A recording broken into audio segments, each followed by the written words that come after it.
बिस्मिल्लाहिर्रहमानिर्रहीम। आज का हमारा जो सवाल है वो है तन्हाई क्या होती है।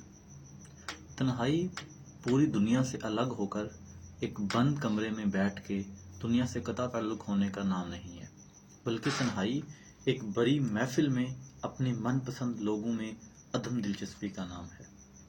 कुछ लोग तन्हाई से बहुत दूर भागते हैं, वो तन्हाई से जान छुड़वाते हैं और इसी सिलसिले में वो माजी में चले जाते हैं, माजी की कब्रें खोदना शुरू कर देते हैं, लोगों पे इल्ज़ाम तराशियां करते हैं, लोगों की किरदार कशी करते हैं, ताकि जो लोग उन्हें छोड़ गए हैं, जो तन्हा कर गए हैं, वो उनकी वजह से वो आज तन्हाई अख्तियार की हुई है, उन्होंने वो इस तन्हाई से जान छुड़ा सकें, निजात हासिल कर सकें।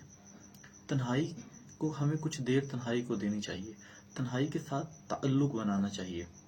बाज़ औक़ात परवरदिगार हमें तन्हा करता है ताकि हम खुद को वक्त दे सकें, खुद का तजज़िया कर सकें, खुद पे गौर व फिक्र कर सकें। बेशक इस दुनिया में जितने भी कामयाब लोग हैं, जितने भी लोगों ने तरक्की की है, जितने भी शाहकार हैं, वो सब तन्हाई की बदौलत खुद पे गौर व फिक्र के बाद अमल में आए हैं। तन्हाई ज़हमत नहीं, तन्हाई रहमत है। तन्हाई को रहमत समझ के इससे फैज़ याब। जज़ाकल्लाह।